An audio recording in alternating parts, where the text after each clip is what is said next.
Remue ménage. Remue ménage.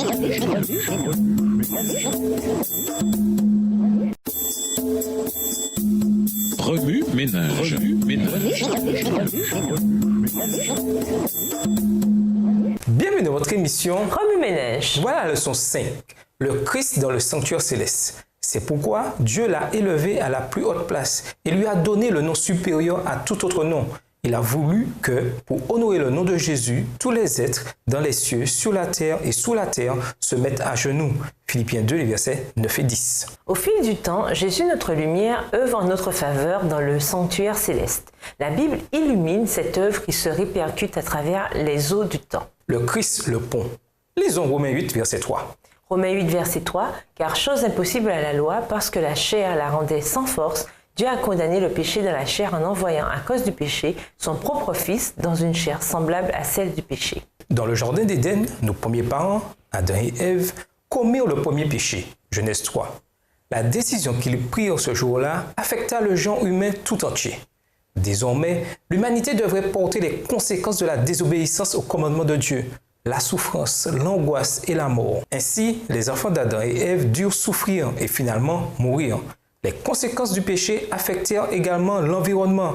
La terre, donnée à Adam pour qu'il en jouisse, devint désormais un lieu de survie. Les versets 17 à 19. Et aujourd'hui encore, nous portons tous le fardeau du péché. Dans son grand amour, Dieu planifia de ramener l'humanité à lui et à son royaume. Mais comment? Il fallait un pont pour relier de nouveau l'humanité à Dieu. Jésus fournit le seul moyen par lequel l'humanité pourrait revenir à son Créateur. Le sang des animaux offerts en sacrifice ne le pouvait. Seul le sang de Jésus rendrait la réconciliation possible.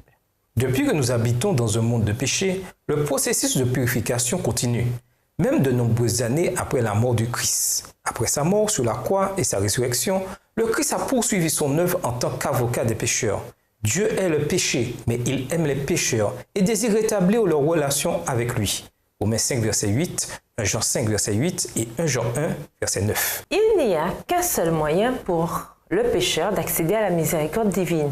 Ce moyen, c'est Jésus. Voilà pourquoi la Bible exhorte les pécheurs à se repentir et à accepter le Christ comme sauveur personnel.